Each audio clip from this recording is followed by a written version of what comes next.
Whoa, buddy. Put that thing back in its holster. We haven't gone anywhere. I don't understand. Check out the MichaelDukesShow.com for information on how to get access to the podcast. Welcome to the party, pal.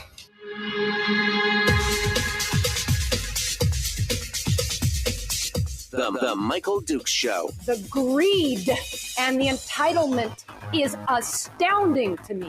What more could you want from a low-budget radio program? This is a dumpster fire. That was just BS. It is time to get a new perspective. We know just what you need, and we've got just the cure. Open wide and prepare for a steaming hot cup of freedom. I just don't fathom it. The Michael Dukes Show, streaming live across the world. Oh, yeah, live around the world on the interwebs at MichaelDukesShow.com and across the state of Alaska on this, your favorite radio station and or FM translator. Good morning, my friends. Welcome to the program. Thanks for coming in and joining us. It is a beautiful, cool, can I say it's officially the start of the fall yet? I don't know.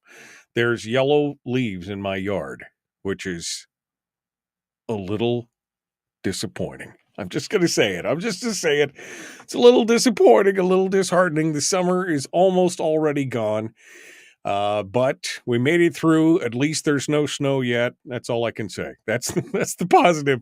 That's the positive for this Monday. There's no snow yet. Good news. Well, there's actually a lot of good news this Monday. We're going to go through a lot of that today, but we're going to wait for some of that until hour 2, because hour 1 is taken up with a guest. We're continuing our discussions with candidates. Election season still in full swing. I know it seems like it's been going on for quite a while, but we're through the primary. Now we're into the general. And of course, before we get to the general, we've got some municipal elections to take care of, especially up in Fairbanks. We're going to be talking with Morgan Dulian. I hope I pronounced that last name right. Morgan Dulian here in just a moment. She is a candidate for the Fairbanks North Star Borough School Board. And we're going to talk with her here in just a moment about the state of education in Fairbanks and what her thoughts are on it and what she needs to do. Sorry, the chat room's already booing me like horribly about talking about fall. I'm sorry, guys. I'm just reporting it as I sees it. At least I haven't asked you to do the anti-snow dance. We did that last year, and we didn't get snow till after Halloween, and then they blamed me for the monumental amount of snow and cold weather we got. So I can't win. I can't win. We got other things coming up this week as well. I think we're going to be talking, I know we're going to be talking with Mike Schauer, potentially Kevin McCabe, and some other candidates as we continue on through the through this election cycle. Lots of good stuff to cover. And boy, it was an interesting, let's just say there was a lot of things that happened on Friday after we got off the air. So we'll be talking about, we'll be talking about that.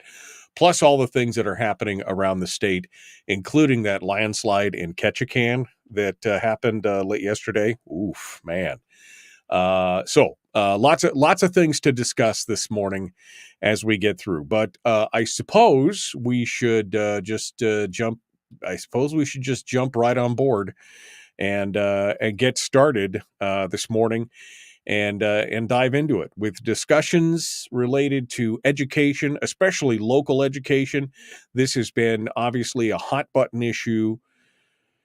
Well, I mean, this entire last legislative session was overcome with a lot of that, and we've got a lot of things to talk about. Morgan Dulian is our guest here for hour 1, and she is running for the Fairbanks North Star Borough School Board, and we're going to bring her on board right now to talk about it. Good morning. How are you? Good morning. How are you doing, Michael? I'm doing fantastic. It's just another beautiful day in paradise, and we're ready to go. Yeah. So we're diving into it. It's that, my wife joked that it was pumpkin spice latte season. PSL season was back in full swing, and that just means that it's election season as well. So there's got to be a silver lining to everything, right? That's what it's all about. I heard that Starbucks launched their pumpkin spice latte earlier than they ever have. Yeah, So. because they're not stupid. They know that it makes a huge amount of money. Yeah. All the ladies are out there doing the whole they well, I mean, who am I kidding? I actually like pumpkin spice latte as well, so it's all good. All right, well, Morgan, for folks who don't know you, and I've never met you before, and of course, I've been out of Fairbanks for quite a while, so I don't know everybody anymore. It seems like I used to know everybody, and now I don't know hardly anyone up there. But give us a little bit of your background, who you are, where you came from, little backstory here. Sure. So here's my backstory. So I'm originally from Wisconsin. I've been up here in Alaska, though, since 2013 here in Fairbanks. My husband is from Fairbanks. He was raised here, not born. He came here when he was 2 years up the Alcan. We have 3 kids, 8-year-old, 6-year-old, and a 4-year-old. And what I do for a living is that I raise private funds for higher education, for education, just period. I've been doing that since 2008. So I have a lot of experience bringing in multi-million-dollar endowments and scholarships and building those primarily here in Alaska for the university. A lot of people are going to know me from this spring. So this spring, what I did was I worked on the Proposition A, which was the thing, and I like to kind of lead with that because it's something that I learned a lot from. And that Proposition A here in Fairbanks was to increase the tax revenue cap by $10 million and put that $10 million towards education locally. You started this show talking about, again, this was a hot topic in the legislature, and I would say that that's been a hot topic in the legislature here, for several years. Every single year, it's a broken record. Are we going to get it? Are we not going to get it? Do we need to pink slip? I mean, I remember going back a couple superintendents ago to Karen Gaborik and seeing how, you pink slip the teachers, you bring them back, you pink slip, you bring them back.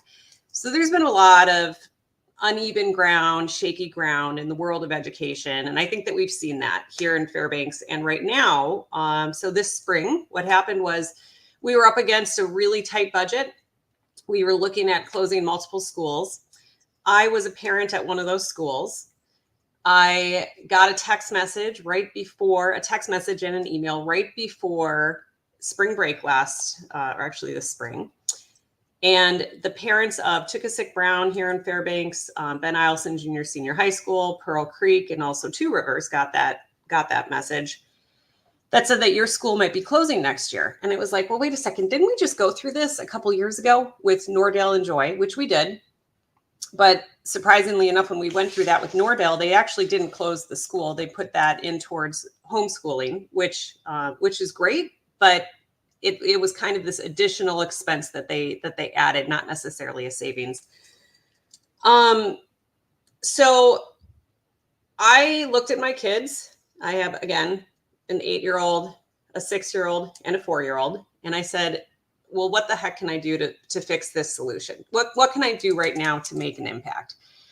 I met with the Mayor Bryce Ward, who had put forth a resolution for increasing that tax revenue cap by $10 million, of which it had come down by $20 million the year previous.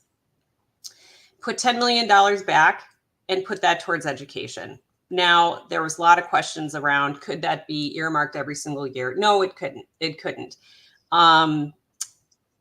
Through that process of Prop A, there was additional funding that was found. There was another $13 million. There was also something that was going on in Fairbanks during the spring that I did not agree with. And that was, a lot of people call it the Puppy Palace, but that was an upwards of $30 million project for our animal shelter. Well, I had a really hard time rectifying that, along with also saying we need money for education. So, but again, here I am a mom, have those 3 young kids that are just starting in elementary school. Both my husband and I work. We rely on neighborhood schools. We rely on sending them to a school every single day. We don't have the type of funds that we can provide private school for all 3 kids. So I said, you know what, I'm going to get behind this. We're going to see if we can do it. Now the voters denied that 2-1. And I respect that. And one of the things that I learned from that process that I wasn't aware of was that here in Fairbanks, 80% of the revenue that comes from that the borough handles comes from property owners. And that's just not fair. You can't expect to ever ask them to increase that tax revenue cap if you don't diversify revenue. Now, that's something that I'm not passionate about. That's something that's going to be at the assembly level. And I'm absolutely advocating for that because that's what the voters said. And then the second thing that voters said was, nope, no, thank you. It's a state responsibility. The state needs to pay for it. So it's like, okay, if I could go back, would I do it again? I probably, no, I wouldn't. This is hindsight's 2020. If I knew what I knew, I wouldn't have gone into Prop A. What I would have done is I would have launched my school board campaign. Because the thing that I see, which is also equally as damaging to this situation, and again, we're talking about student outcomes right now. We're talking about declining student outcomes, declining student performance, decisions that have been kicked down the road year after year after year. During COVID, they had a great opportunity to make changes around schools. I mean, the schools were closed, right? We had a wonderful opportunity at that time to say, what's capacity at our schools? We have a declining population. This is nothing new. This is over 10 years looking at this data. But the school boards have just not, the school boards, I say that because it's the multiple iterations of that, have not prioritized the things that are so important, which have led us now towards this $20 million deficit that we're headed into. Right. Schools now, buildings that are only about 60% to 80%, some of them are at 100%. And I would say, yes, that's because those schools focus on kids and focus on the classroom and focus on that teacher student relationship and put more money there.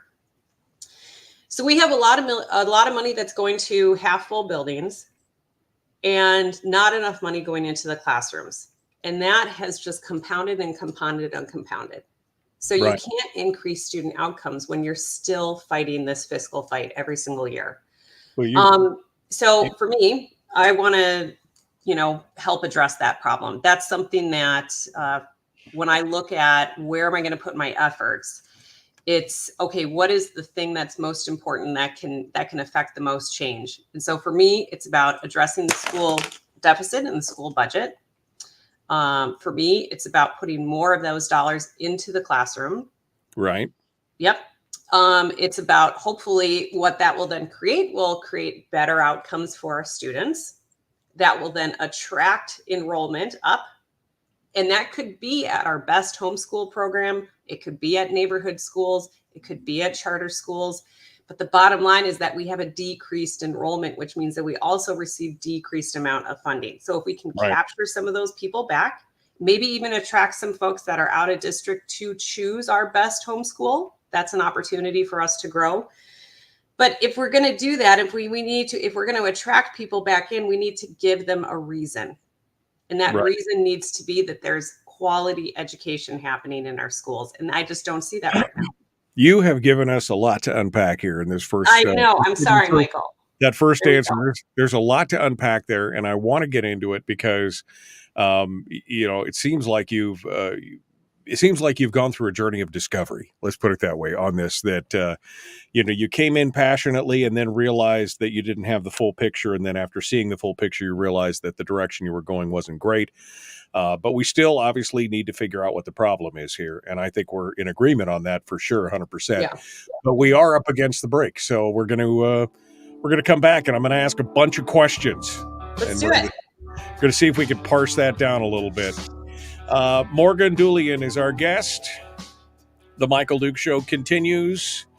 Common sense, liberty-based, free-thinking radio. We got more coming up. Also, in hour two, we'll be talking about the latest and greatest, including what's happening with the U.S. House race. We'll actually touch on the presidential race as well, even though we normally don't talk about national stuff. And also what's going on in Ketchikan and more. It's all right here. The Michael Duke Show. Common sense, liberty-based, free-thinking radio.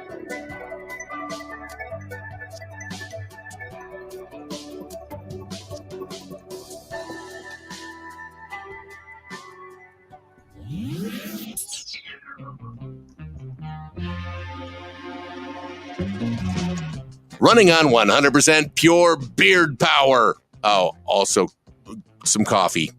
We dip our beard in coffee. Ha, nice beard. The Michael Duke Show.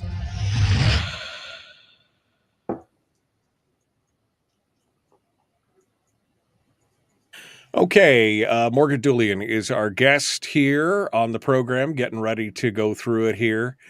And we try and shift gears a little bit here, Morgan, during the commercial breaks, just because we don't like to repeat for the podcast. We don't want to repeat the same things and have to come back on the air and talk about it.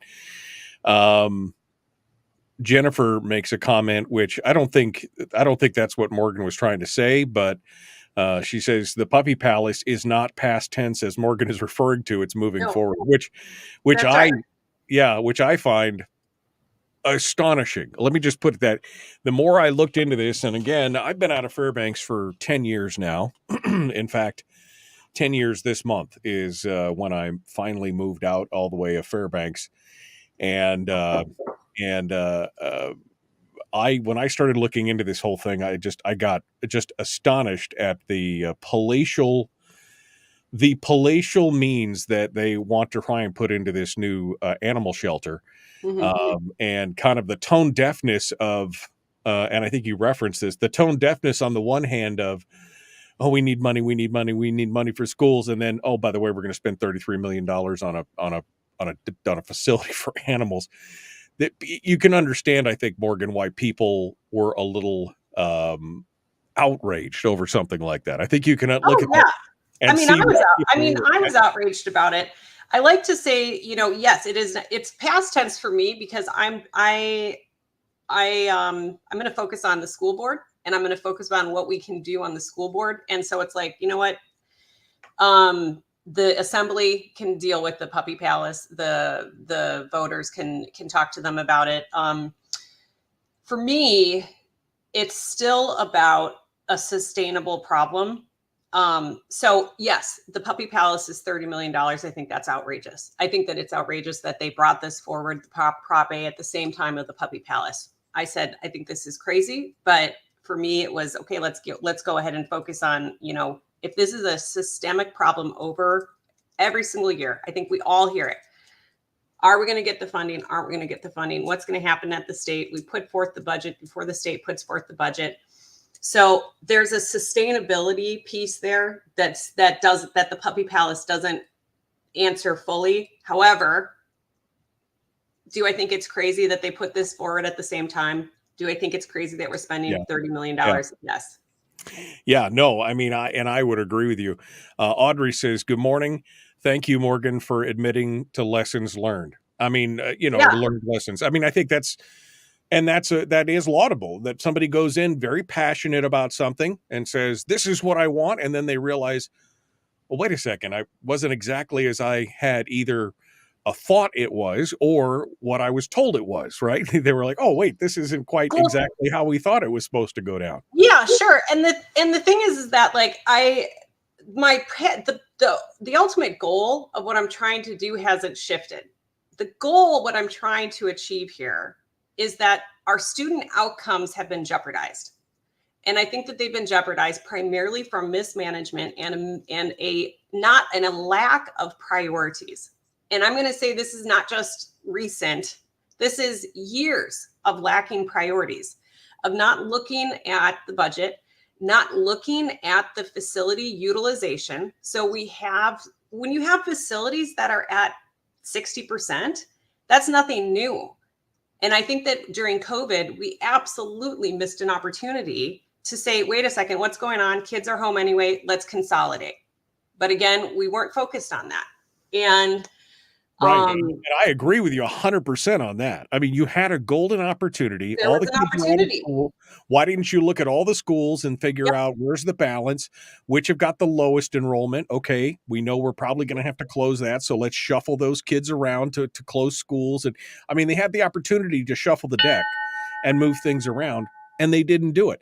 But this is, again, that's also nothing new. How many school districts were told don't use one-time funding for ongoing costs, and yet every school district did it and then said, oh my God, we've got a crisis. We have a problem. Exactly. And use the reserves. They drain the reserves as well. Okay, so hold the line. The ding means we're coming back to the radio, so we're gonna pick this up and dissect a lot of what you said. Okay. The Michael Duke Show, common sense, liberty-based, free-thinking radio. Morgan Dulian, our guest. Let's get to it. Here we go. 3, 2, 1, go. Public enema number one. Oh, wait, sorry. Public enemy number one, which makes more sense. On the other hand, he's a little bit of a pain in the Michael Duke Show. That's not right, man. Jeez, man, it's painful around here. All right, Morgan Dulian is our guest. She's a candidate for the Fairbanks North Scarborough School Board for Seat B. Morgan has come in and talked a little bit about where she came from, why she joined the fray. She's obviously passionate about education, but also learned a lot during this last little special election, and has said a few things that I'll be honest with you, I agree with. Now, Morgan, I don't know if you're aware, but I was on the Fairbanks Borough Assembly till I left 10 years ago. I am aware of that, yes. So, I watched a lot of this, and you've talked about one of my pet peeves, which is this uncertainty. Oh, we have to pink slip the teacher, and then we bring them back, and then the community gets outraged because, oh my God, they're pink slipping teachers, and how could we do it? What if I told you that that's working as intended? What if I told you that that's kind of part of the process, that they have not aligned the school board or the school district budgets with the state budget just to create such a critter so that they can force that pressure on there. See, that's part of the problem. Yeah. Is that I saw it with Gaborik. Yeah, they've taken those cycles and they've said, oh, let's just offset the cycles just enough that the school board sets its budget, and then there's a time period where the legislature's still in session and hasn't decided yet, and you can put on your red shirt and be outraged because all these teachers got pink slipped, although we know it happens every year, right? Every year. So it's working as intended in that regard, and I agree with you. I think that needs to stop. Give some kind of certainty. Now, whether that's aligning the dates, which I think would be the easiest thing, whether it's creating a multi-year contract that sets something up that is a solid and cost certain for both parties. That could be something that's done as well.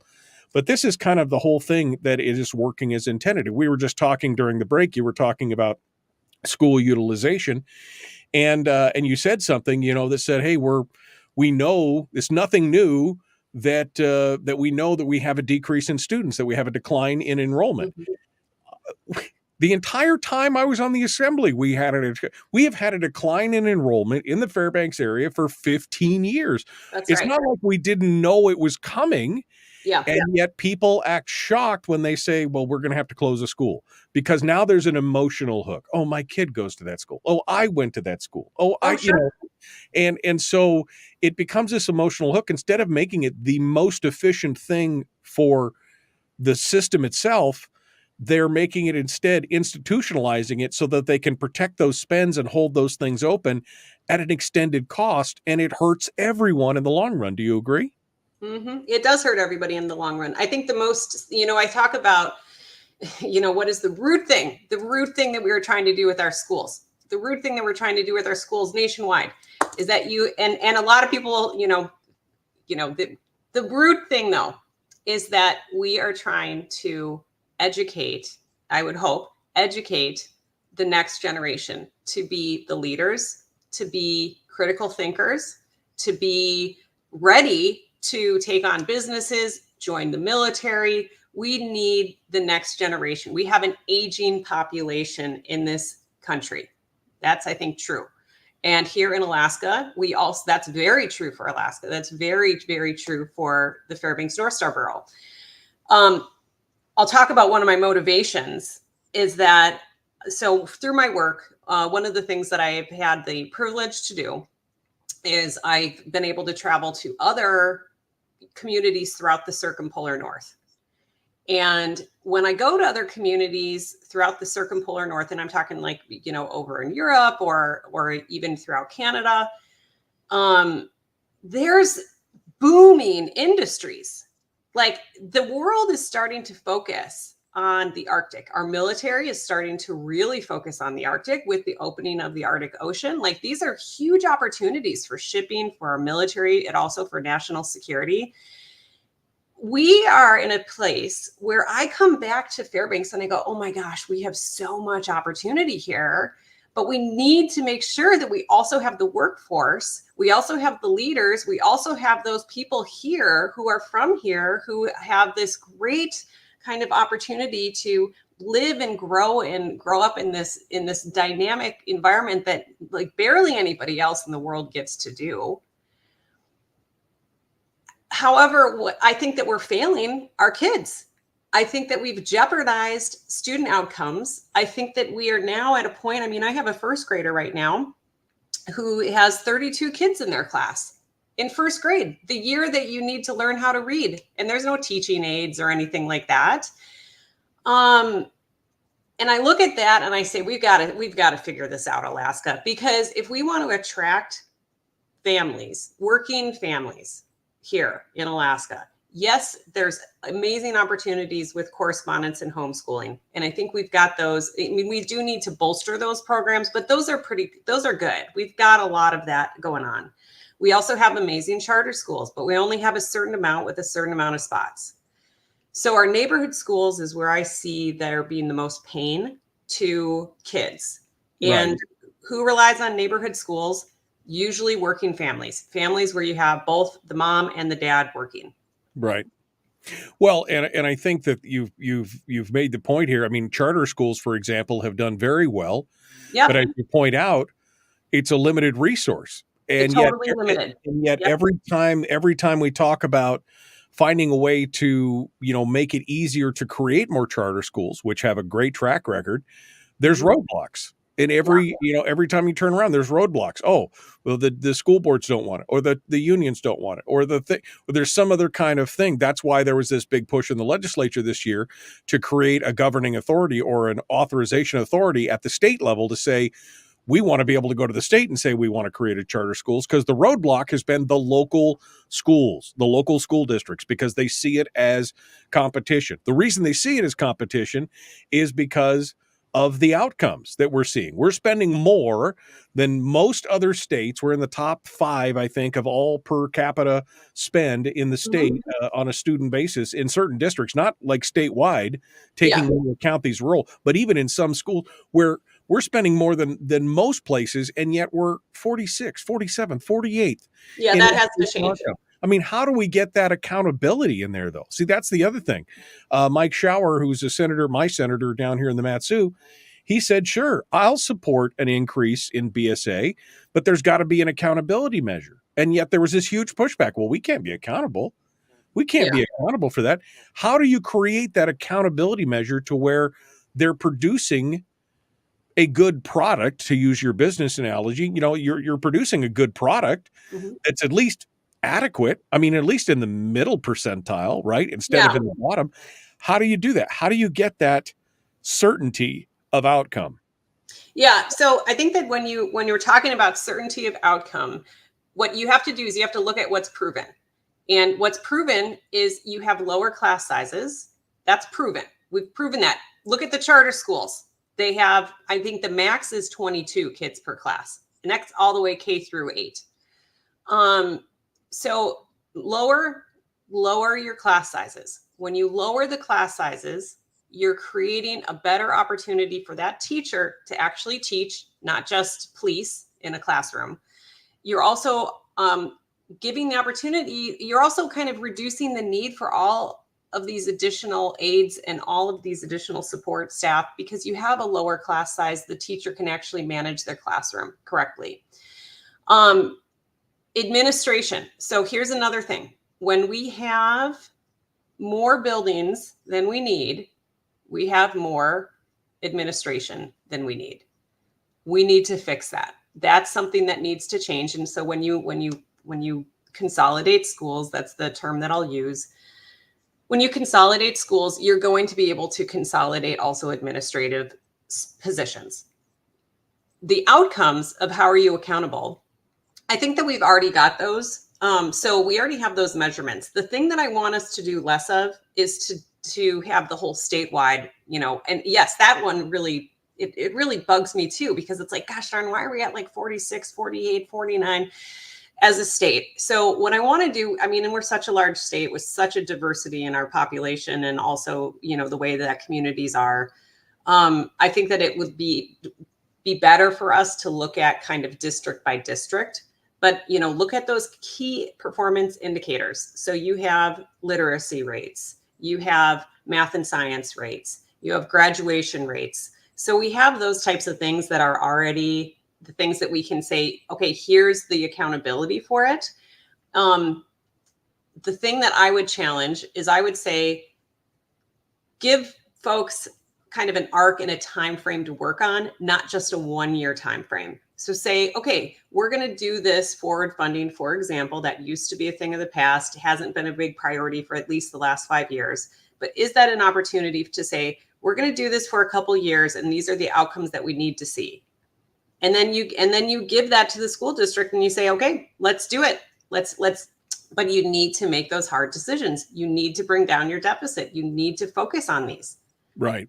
Well, and it comes back to efficiencies. You mentioned earlier about getting more money into the classroom. Yes. You know, this whole, what I was really offended by this last legislative session was the, I guess I would say the complicity of the mainstream, you know, news media outlets across the state, where they all parroted the same thing. Oh, we flat funded education. We flat funded. We haven't had an increase in, man, the education has gone up 35% in 20 years. I mean, we've had a BSA that has had almost no increase. That's true. It had like a 1 or 2% increase over 5 or 6 years. But we were also spending 20, 50, 70, $150 million every year above the cap.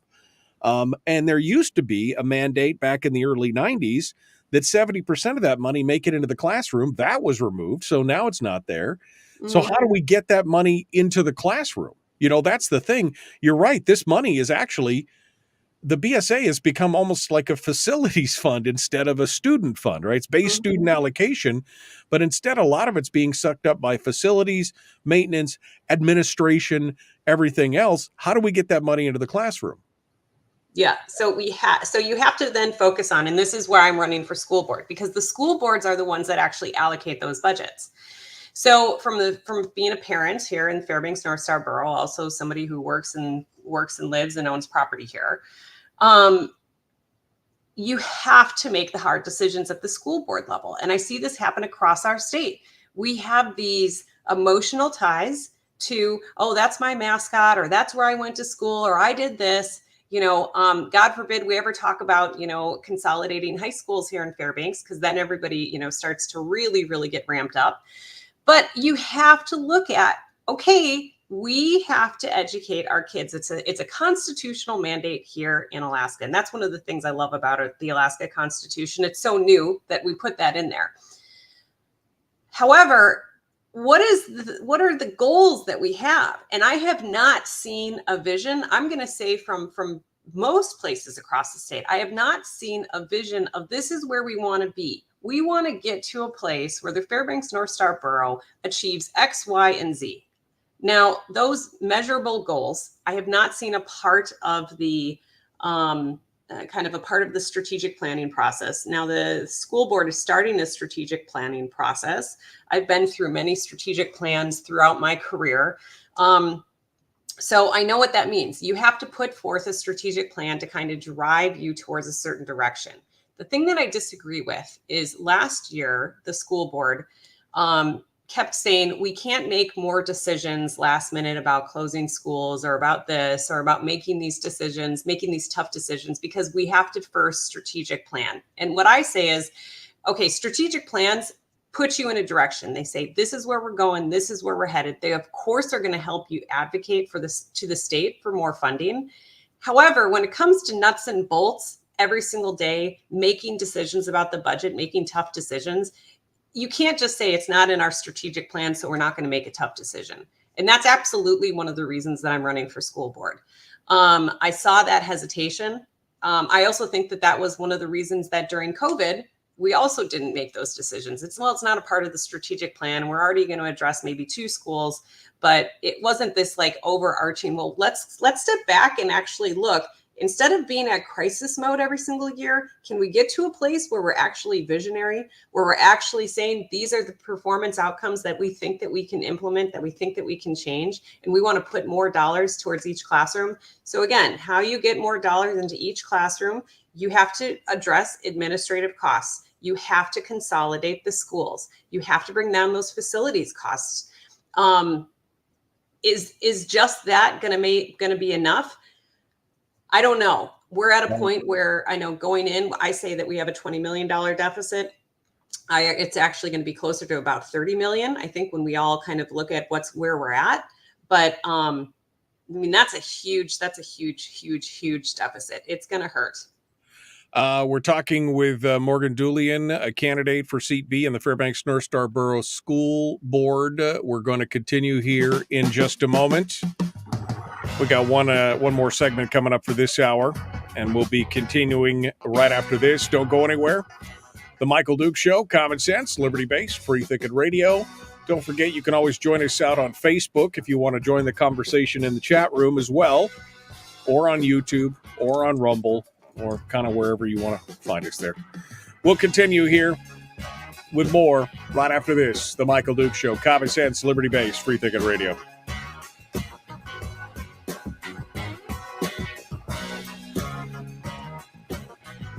We're broadcasting live through a series of tubes. Allowing all of these entities to provide streaming stuff going on the internet. Well, it's kind of hard to explain. Sorry. Streaming live every weekday morning on Facebook Live and MichaelDukesShow.com. Okay, in the break right now, Megan Dulian is our guest, and I want to... I think you're right. I mean, we need to consolidate schools. We need to remove overhead. We need to bring down a lot of those. We need to have a strategic vision. I mean, I'm agreeing with everything you're saying right now. The problem is we've had a lot of lip service over the years talking about these things, and yet nothing has ever happened. Where does it go from here? And you're right. The school board has the power. They're the ones that are driving the ship here. Mm-hmm. And they had the opportunity to do this, and yet they haven't taken this on. Now, you talked about administrative costs and things like that. When I went to Lathrop High School, which, I mean, that's dating myself there, but when I went to Lathrop High School, there was about 30 teachers, and there was about 12 administrators between the, guidance counselors, principals, vice principals, clerks. I mean, everything that was in there was about 12. And yet when you look at it today, and Sarah Montalbano, when she was with the Alaska Policy Forum, had a whole thing on this, most schools have almost a 2-to-1 margin. In some areas out, further out in the bush and other, it could be as much as 3-to-1 administrators to teachers.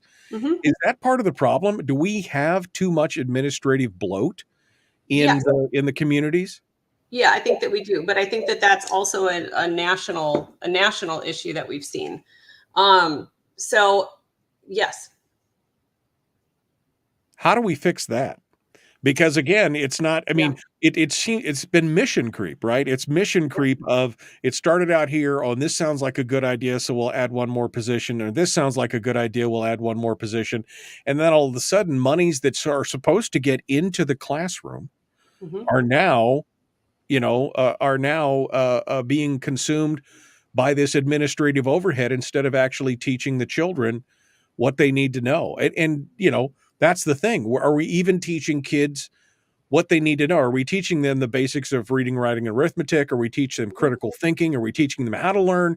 Or are we more concerned with cultural things or, diversity or, all these other things that you hear everybody screaming about, race, equity, the all this other stuff. Yeah. Are we focusing on that, or are we focusing on the base core ethic? I mean, if we've got kids that are coming out of school, first of all, we've got a 1 in 4 failure rate, which is horrific. And it's been that way since Sarah Palin was in office. It's only changed by a couple of percentage points. Yeah. And then we have students that graduate from high school that can't even take a 100 level math class. That's right. Right? They have to go back to remedial math just to be able to take a basic college math course. This is obviously showing that we're not teaching them the basics of what we need to get. Mm-hmm. Mm-hmm. So, yeah, so this is a huge cultural issue, right? Like, we have not been preparing our students. And this has been really eye-opening for me, again, and I have this opportunity to see how other places are handling education, preparing kids. I think that we've prioritized the wrong things. I think that we need to get back to a place where we're prioritizing the education of our students in the things that we need to prepare them for. So when I look at that, you've got a couple different tracks for kids, right? You've got career and technical education, and that's actually come a really long way. Remember, and Michael, so you just dated yourself. So I'm in my mid 40s. When I was going to high school, and this is in Wisconsin, there was VOTEC, right? So vocational technology. So, and that was more for kids that were, and you'd say it, and there was like, oh, okay, so those kids aren't going to go to college. And there was always kind of this disparity around that. And okay, well, they're not maybe smart enough to go to college. And I really challenge that. I think that absolutely. And so my husband, he's a wildland firefighter. He also is a mechanic. He's been doing that since he graduated from West Valley in the late 90s. There needs to be more, and I think in Alaska, there needs to be an expanded career and technical education. I just went and did at Rotary, I'm a Rotarian here in Fairbanks. We had a really great presentation about the career and technical education here in Fairbanks. We need to expand that program to the extent possible. So we talk about how do you get more money away from administration. And I don't think you do approach it necessarily by saying, here's the cuts that you need to make administration. But as a board, what you can do is you can say, we are going to prioritize putting more money into these programs.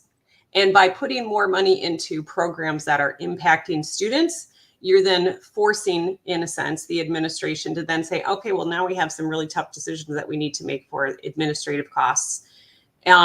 But for me, it's a kind of an approach of how you do it. And I've done this in my job in different entities that I've been involved with. And it's never necessarily, you don't want to ever be an overbearing board that says that here you have to cut here and cut here. But this is where you invest. We're jumping back in. Here we go. The Michael Duke Show. Not your daddy. Wait, sorry. Not your daddy? Ooh, not your daddy's talk radio. Whew. I was scared for a second. Thought we were going down. Here's Michael Dukes and the show. Okay, continuing now with Morgan Dulian, who's a candidate for the Fairbanks North Borough School Board, Seat B. We were just talking about administrators and teachers, and we'd asked the question about, how do we guarantee better results in what's going on, which is always, I think, the biggest challenge. And we've seen a lot of things fly around the schools lately. Down here in the Mat-Su, of course, we've got the big book thing, right, where they want to take objectionable material out of elementary classroom or libraries and things like that.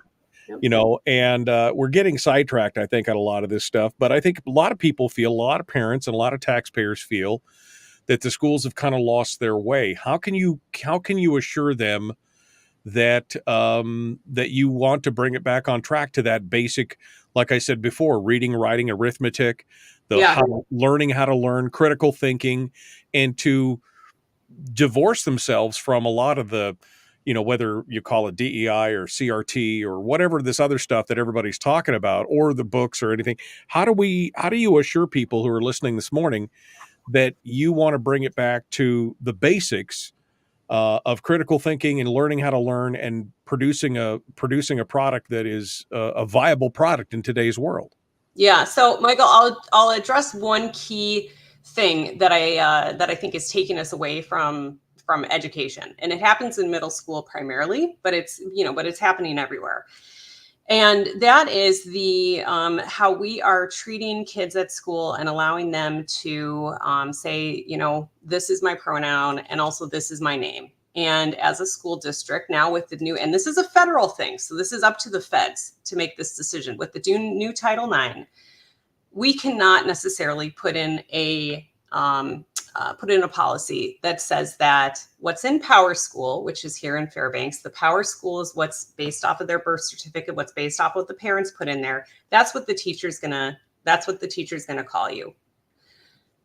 In middle school, what's going on is we're having, you have your 10-minute parent-teacher conference, right? Where the teacher at that point is talking to the parents. And again, one of the visions that I have is to bring parents back into the classroom and to strengthen that. Teachers now are going, okay, well, wait a second. This kid wants to go by this name. Does the parent know? Does it not know? So you're putting teachers in a really tough position. And I think that that's one of the things. And also you're keeping parents out of that conversation at school. I disagree with that. However, it's not something that the local school board can go, can kind of go against because it's a federal Title IX policy. Now, another thing that you talked about a little bit was the, kind of the curriculum itself. So the school boards have a curriculum committee that we go through. So we review curriculum and we make sure that that's what we want. The way that you make sure that that curriculum is based off of the things that are put forth as our vision. So it's, how do we increase literacy? How do we increase science and math outcomes? How do we increase test scores? Because those are the things that we should be saying to the state, this is what we're going to do. If you give us this forward funding, these are the key indicators that we're going to improve. And those would be the priorities. Those have to be the priorities. That then goes down to a curriculum committee as to, okay, are we actually teaching those things? Are we prioritizing our time? Are we making sure that we are prioritizing those materials, putting money into those materials? And again, as a part of that conversation, you only have so much time, you only have so much money. You're going to have to then prioritize those things over the other things that you talked about. Right. Well, I mean, they should be the prime focus, right? There shouldn't be, I mean, as far as prioritization, that should be the prime focus, period. End, full stop, end of conversation. Yes. Whether or not they have pronouns or they have other things, I mean, those are, I'm sure important to the student, but the bottom line is stop focusing on that and start focusing on what is this child going to come out with, regardless of their gender, assumed or otherwise. What is this child going to come out of this experience with as far as the tools to be able to make it in the world? And I think that's gotten lost in the conversation. We're running out of time here. So this is really the question that I think this all boils down to. Sure. Because of declining enrollment. And this is a statewide issue. This is not just a Fairbanks issue, but it's a statewide issue. Because of that, how do we do not more, but how do we do the same with less? Because that's ultimately the question. You have fewer students, so that means you have less income coming in, but you want to continue to try and produce good products. You want to educate the kids. You want to do it in the most efficient way possible. In your mind, how do we do the same with less? You have to address the deficit. You cannot go into a year every single year with a $20 million, $30 million deficit. You have to address. So from a school board perspective, that's the number one thing that you need to do. You need to bring down expenses. And in bringing down expenses, you're then able to consolidate schools where you were going to be consolidating. Right. You have to, because as you mentioned earlier in the program, the taxpayers are tapped out. Right. Yes. They're tapped out. They can't go any further. So you're going to have to make cuts, create efficiencies, do those things and bring it down. Now, I know that somebody in the chat room said that you've been endorsed by all the other current school board members or something like that. I don't know. Sure. No, I haven't. But yes. But OK, so the thing is, how do you convince all these other people who are on the board who've been taking care of this and have helped create this problem? Oh, yeah. How do you convince them that, because none of them are going to want to cut, not based on the rhetoric that I've seen. The rhetoric I've seen is that we just haven't paid enough and we need to pay more. So how do you convince them to do it? You have to do it. So the way that I approach problems and the way that I approach kind of life in general is that you can't, first of all, it can't be us versus them. It has to be us working together as a community. You have to bring parents involved. You have to involve parents. You have to involve different community members as a part of this process. You have to seek that input. So at the board level, what you have to do is you have to inspire people to make that change. Now we're looking down the barrel of a gun that's either a 20 million or 30 million plus deficit next year. The bottom line is that you have to put forth a balanced budget. So decisions are going to be made regardless. I was invited to be a part of the facility utilization task force, which is the task force that's going to be deciding and recommending, not deciding, but recommending the multiple school closures for the 25-26 school year. So that process is going to kind of, happen regardless. Right. However, the reason that I'm running for school board is because exactly what you said, we need to have school board members that are brave enough to actually take that recommendation and make the decision on that recommendation. Right. And that's what I don't see. I don't see that we have school board members right now that are willing to do that. It's a tough thing. It's going to hurt. Oh, and yeah. I shouldn't say that. And I don't want to paint everybody on the school board like that, but there is a hesitation. Yeah. And last year, I was incredibly frustrated that we didn't address more of these issues when we had an opportunity. I was incredibly frustrated that during COVID, they didn't address these issues. Right. Well, where it came to a head with me was I have my 3 kids. Yeah. I now have to say as a mom, am I doing the best thing for my kids? Now I need to put them in neighborhood school. Right. I work, my husband works. I'm sorry, we're out of time here, but I have one final question because there's people in there who say, like I said, some people lauded you for being able to say you learned and you've come back around. Other people have said, again, you're being supported by teachers or the unions or whoever. How do you convince people who think you're just saying what they want to hear? How do you? And I got 35 seconds, unfortunately, but give us to us real quick here. Sure, I think that people can see that I'm reaching out to different communities. If people get to know me and they actually listen and I listen to them, they're going to see that. And I hope that what I can say right here is, look, we have to make tough decisions. This isn't, I'm not standing up any other priorities, nor have I ever, than looking at what is the best thing to get student outcomes and increase student outcomes. And that's what I'm going to focus on. Morgan Dulian, you can find her on the web at morgandulian.com. We're out of time for hour 1, folks. Back with more. Hour 2 dead ahead, The Michael Duke Show. Thank you, Michael. Morgan, I wanted to give you one final bite at the apple because I rushed you there at the end. I always like to give candidates the last word, so to speak. And I know that there's it's kind of mixed bag in the chat room. It's supporting the fact that you said you've learned and that you can, she can be taught kind of thing, right? And then others who have said, that you're endorsed by the teachers or you've got past teachers or unions or whatever. And again, I'm not paying close enough attention to debunk that or agree with that. But, I just want you to come back here in this last 2 minutes. Anything we didn't cover, if you want to allay any fears or if you want to, come out stridently and one side or the other on this. I think somebody asked a question about, does she support the NEA's policy of rehiding gender transition? She said she does not support the idea of parents being uninformed. She said parents need to be informed of that. So she's parents answered. Need to be informed. Yeah. She's answered some of these questions already. Yeah. But Morgan, I want to give you the floor for just a couple minutes here. Take your time. Final thoughts for folks out there who are for or against you, or who are not convinced, I guess I would say. So you're changing the sound off here. Sure. I think that so when you're running for office, it's incredibly important that you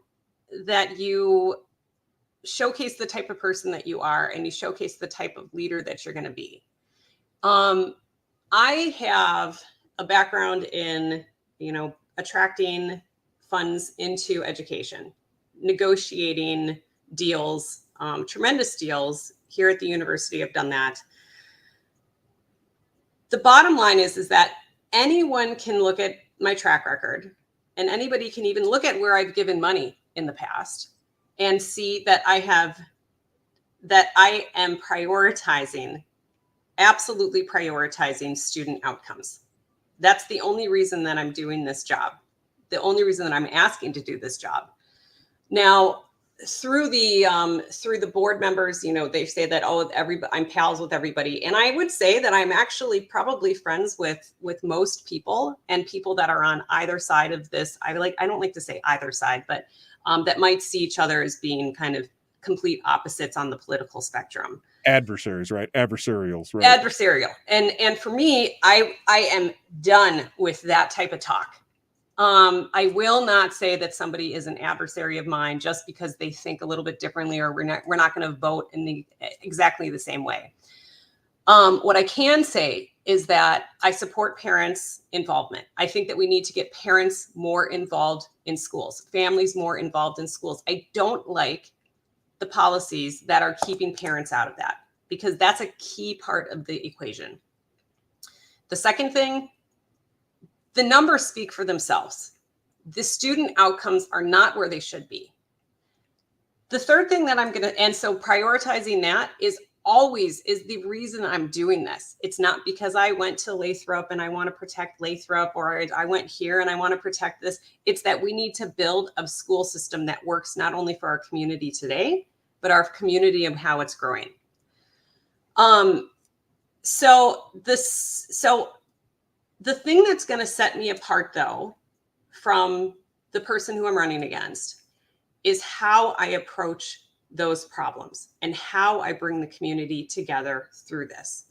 And so when I say that, when people say, oh, she's just endorsed by this or the other, and I'm not endorsed by the NEA, although they haven't done their endorsements yet. I'm not endorsed by Planned Parenthood. They have done their endorsements.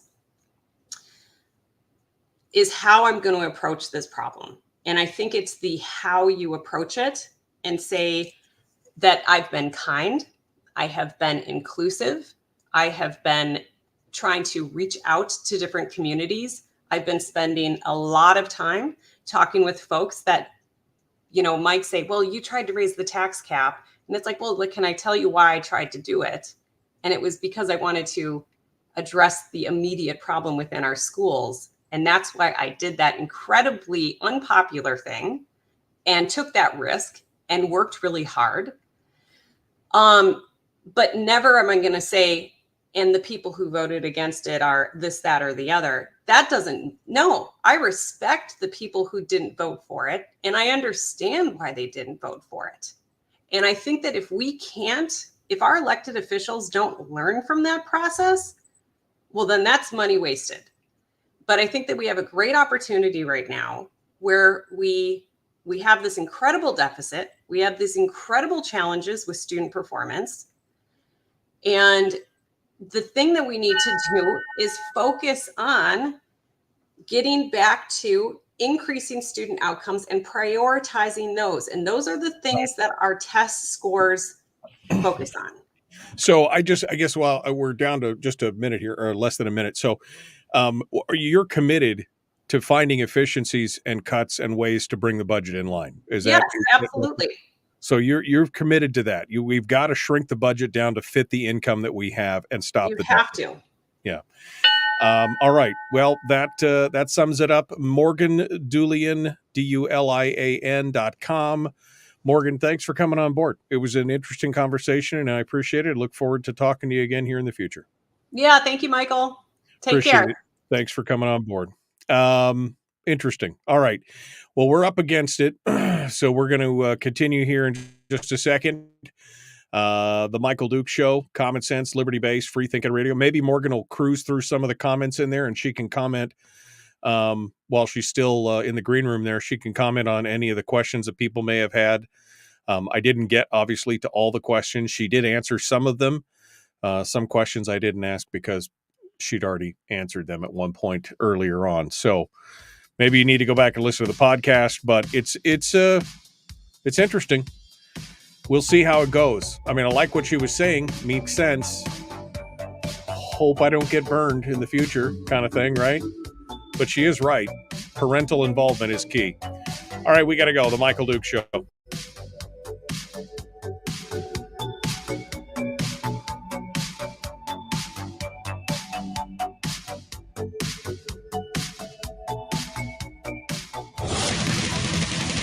Whoa, buddy. Put that thing back in its holster. We haven't gone anywhere. I don't understand. Check out the MichaelDukesShow.com for information on how to get access to the podcast.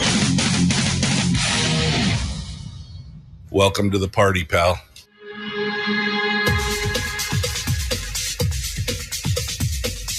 The Michael Dukes Show. The greed and the entitlement is astounding to me. What more could you want from a low-budget radio program? This is a dumpster fire. That was just BS. It is time to get a new perspective. We know just what you need, and we've got just the cure. Open wide and prepare for a steaming hot cup of freedom. I just don't fathom it. The Michael Dukes Show, streaming live across the world. Yep, live around the world on the internet at michaeldukeshow.com and across the state of Alaska on this, your favorite radio station and or FM translator. Good morning, my friends, and welcome back to the program. It is hour 2 of this beautiful Monday. I'm looking out through the curtains here, looking like a little cloudy, maybe a little bit of blue somewhere out there. But we're enjoying the dog days of summer. Dog days of summer. And so go out and make sure that you enjoy it as best you can here as we continue on through the waning days of August here.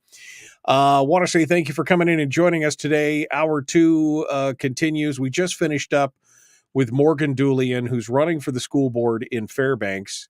And she had some good things to say. Now, again, I'm not up on the school board politics in Fairbanks. I hope there's a lot of folks in the chat room who are concerned about her just saying what people wanted to hear. And I'm hoping that's I hope that's wrong. We'll see. We'll see what happens. It should be an interesting the education is going to be a hot button issue this year. Education is going to be probably also suck up all the oxygen in the room in the legislature this year as it did last year. And it would be interesting to get some people. She did commit at the end of the show there. She is committed to shrinking the size and scope of the educational footprint, right? She wants the deficits to stop. And the only way we can do that right now, because the taxpayers are tapped out, is we need to make efficiencies. Now, you could cry to the state and say, we need more money from the state, but she didn't say that. So I'm hoping that she's going to stick with that if she gets elected, and we'll see. We'll try and hold her. We'll try and hold her somewhat accountable here if she does get elected and things change. But I was pleasantly surprised with everything that I was listening there. So we'll see how that works out. We'll see how it works out. Again, I don't have any kids in school anymore. We finished up and homeschooled all my kids, although I am still a taxpayer in the Fairbanks North Star Borough, so that does affect me. You increase taxes one more time, and I'm like, oh man, do I really need to please stop? Anyway, so we'll see what happens with that. Hour 2, though, we've got a lot of good stories and headlines, things that happened after Friday. It was a very busy weekend. It was a busy weekend for things that happened and stuff going on. And some great news stories that came out over the weekend. Now, first and foremost, we have to say a prayer or two for the folks who were down in Ketchikan. Yesterday, a landslide happened. And it apparently ran all the way down into the downtown area. They have closed, what did they say? They've closed 1st and 2nd Avenue, 2nd Avenue, 1st Avenue, and White Cliff Avenue due to the major landslide going on. That's going on. Hold on 1 second here. I believe. Let's see. Hold on a second, Jesse. Here. Let me figure out what I'm doing here. I just realized that I've got something else that I need to talk about here this morning. Anyway, the Ketchikan thing. One person dead and several injured, and then there's also some people missing. So we need to be paying attention to that here, and putting them in our thoughts and prayers. So let's just keep that in mind here. I'm also going to jump over to. I forgot that I actually set this interview up like 7 weeks ago, and then just realized that I hadn't said the thing. So let me do that real quick and apologize. Whoops. Let me pull the call up. Let me apologize to Jesse Keihl for not sending him the link. Jesse, I just sent you the link, so you can find it in your email right now, and you can join up with us this morning. Okay. Sounds good. Okay, thanks so much. Again, setting this thing 7 weeks ago, I forgot that he was coming on this morning. So Jesse Keihl will be joining us here in just a hot second in the chat room, which gives me just enough time to go over and talk about the big breaking news. The big breaking news, of course, in the state race is that Nancy Dahlstrom withdrew on Friday. She said in her statement that Mary Peltola, quote, at this time must be replaced, and quote, at this time, the best thing I can do to see that goal realized is to withdraw my name from the general election ballot and end my campaign. So this will be a direct head-to-head between Nick Begich and Mary Peltola. Now, there will be two other candidates who are the lesser candidates. There were 12 candidates on the ticket. But, I mean, we're talking about a David and Goliath thing here where those candidates had got, a fraction of a percentage of what the top three got between Mary and Nick and Nancy. They had the lion's share. So this is really now going to be a head-to-head battle between Nick Begich and Mary Peltola. And Nick, over the weekend, picked up a whole bunch of endorsements, including the Alaska GOP Chairwoman Carmela Warfield saying they're all in, and 5 U.S. House Majority Leaders, as well as Steve Scalise and others. I think it's some good news now. We're going to actually get a head-to-head, which we deserved instead of that battling it out. So that was really one of the big stories from Friday. And there's some other ones too, but we're going to have to get to those later, because joining me right now in the green room, and again, I have to apologize, is Jesse Keihl. I had forgot. I mean, I set this interview up like 7-8 weeks ago, and I totally forgot this morning. Didn't look at my calendar closely enough, and that was my fault. So Jesse Keihl joins us this morning to talk about his candidacy in the upcoming election and more. Good morning, Jesse. How are you? Well, good morning, Michael. I'm doing pretty well. How about yourself? Good. Apologies for not. I totally forgot this morning. It's a Monday. What are you going to do? I guess that's usually my move. You stole my shtick, Michael. Yeah, it's Monday. Yeah, and here we are. So, Jesse, let's educate people, for folks, because we're broadcasting across the state and of course on Facebook and YouTube and everywhere else. For folks who don't know you, where you are, where you come from, the area you represent. Give us a little bit of background here. Excellent. Well, thanks. So I am the sitting senator for the northern part of the Southeast Panhandle.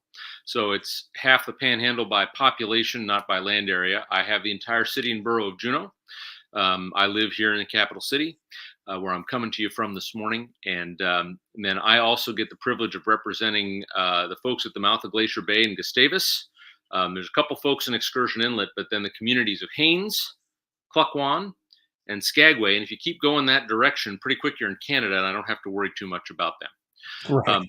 But my district really just gets at sort of northeast corner of the southeast panhandle. I don't extend down to Ketchikan, but I really appreciated your words, and I share them there. My understanding is that everybody's accounted for down there, but that there has been loss of life in that landslide. So our prayers go down to Ketchikan, the first city today. Yeah, no, that's a tough situation. Somebody in the chat room saying actually nobody died, but I mean, I don't know. The news reports ADN is saying that one person's dead and 3 were wounded, with some missing. But, again, this is a fluid situation, and I'm sure people who are in the area know more about that. Know more about that as well. I'll just jump in and say I understand the governor has already declared a disaster. I have to say the governor did the same. We didn't have loss of life in the flooding here in Juneau this year, but nothing but complimentary words about the governor's approach to the disaster we had here. He mobilized, National Guard, DOT, DEC, everybody in the state who could lend a hand was there. They were Johnny on the spot. There was no nonsense. It was Alaskans helping Alaskans. And so I have no doubt he'll bring that same approach to Ketchikan, where folks have some real problems, some real needs this morning. Yeah, no, I hope so. It's a kind of a horrific thing. The Juneau thing, watching all that water flow through, especially coming out overnight. The story of the lady who got up out of bed and realized she was shin deep in water. That's kind of a scary thing. So I'm glad they made it out of there, because that could have been catastrophic. I talked to one lady who she was watching the stream gauge from the mouth of the river where the lake spills out, and it crested, right? It peaked, and she fell asleep. 1 a.m., 2 a.m., I can't remember. She woke up when her wet cat jumped on her chest. And she looked around and realized what kind of problem she was in, and she spent the night on her second story. Yeah, no, definitely a hot mess. So I'm glad that folks made it out of that as well. Jesse, let's talk a little bit about this last legislative session. There was a lot of discussion, and the thing that sucked up the most oxygen in the room, of course, was the educational funding. The base student allocation formula rewrite. And we saw a lot of, I guess it was hyperbolic, kind of in the way that it was talked about, even by the mainstream press, where they continued to say, things like, we just haven't funded education. We've short funded it. We haven't seen an increase, which in part is true. But again, that's kind of the best. In my opinion, that's the best lie, is with a part of truth. You're right. The BSA has barely increased in 5 years, yet the state government and the legislature have continued to always fund over the BSA, 20, 50, 100 million, 150, 170 million dollars in various years. And education spending over the course of the last 18, 19 years has gone up 30, 33, 34%. So we're seeing some increases there. It seemed like it was the crisis that was trying to be created in some ways. And then we had this big fight in the Capitol over the BSA. And some were saying that 650 was enough. And then others were saying it's 1413 was enough, that we saw a lot of those buttons going around and everything else. What is your position, and what is your thought on the state of education, and especially the base student allocation? Although I'm not sure that that's the best way to judge how education is funded or how to fix it. But what is your position on this? Michael, hyperbole in politics is the death of the republic tomorrow. Sorry, couldn't resist. I mean, it really was. Don't think that didn't spring to mind when I was talking about it, because again, it is frustrating for people who understand it. You could see where I'm coming from, though, because I've been watching this and I've been understanding. The average person probably not really paying attention, but they're looking at the headline saying, "We've flat funded, we haven't funded, we've defunded education, all these words," and yet it's a half truth at best. You see the same sort of half-truths on the other side, right? Somebody tried the thing about the number of administrators has grown 70-something%. Well, they were counting the classroom aides who work one-to-one with disabled kids as though they were paper pushers, right? They're in the classroom, right? They counted, nurses as though they were in the central office. It was nonsense in the same sort of way you're talking about. So, unfortunately, we get that sometimes, and the job that my constituents hire me to do is to look in. burrow down into all those numbers, actually dig. So, we talk about 18, 19 years, and we've increased education funding by 40%. That's true, but inflation's done 100 and some in that time, right? So all the costs have gone up and the funding hasn't kept pace. Here's a couple things we absolutely know. You have to have, and I appreciated your interview with that school board candidate from Fairbanks. You have to have locally elected people on school boards doing the work, absolutely doing the work. And it's our job as citizens to watch them, to tell them what we want, what we need, what we value in education. And with our local tax dollars, for the vast majority of Alaskans, right, you do put local tax dollars into your schools. That's not true out in the bush where there's no tax base at all, but all the big five, Anchorage, Fairbanks, Matsu, Juneau, and many, many others, you got local tax dollars in there. And when the state's not boosting the our education funding, but you've got increasing property value, God forbid you've got a healthy economy on a local level, right? You're putting more dollars in. You're just supplanting state bucks. You're not actually putting more teachers in classrooms. But that's a critical thing, right? Teachers and aides in classrooms. Where are the dollars actually going? Are we paying teachers enough to get competitive with the other districts around the country who are trying to hire them away from us because there's a shortage everywhere? So, I don't think there was ever a realistic possibility of adding 1413 to the BSA. That would have inflation proofed back to, I'm going to get the year wrong, 2015, I think, 2016. We didn't have that kind of cash in the state budget. And the reality of balancing Alaska's budget, that's a player. You can't ignore that. The money doesn't come out of thin air. So we did a lot of hard work, came up with that 680 number as a pretty decent step to help stabilize districts. A lot of districts doing a lot of consolidation, reconfiguration, making stuff work. It's painful. It's unpleasant. Nobody particularly wants to see it, but but that's happening so that districts can put resources in classrooms as much as possible. And thankfully, I really do think that's a shared value that Alaska voters pretty much around the state take to the polls when they vote in that local election and pick their school board members. And you're right. I mean, I think that is important. The accountability is another measure that you just talked about. I mean, student outcomes and things like that. How does the legislature, in your opinion, how do you force that issue? Because again, as I mentioned with the school board member, 1 in 4 students are still failing. We went from a 72, 73% under Palin. I think we're up to 76 or 77% of the schools having graduates, right? 1 in 4 basically fails. And yet even students who graduate can't enter a college. Many of them can't enter a college 100 level math class without having some kind of remedial tutoring. So we're obviously not doing super great. Our numbers are still 46, 47, 48th in percentiles, yet we're spending a tremendous amount of money comparatively on a per student basis. So how does the legislature get that accountability from the education establishment to actually produce a product that is worthy of the money that we're investing in it?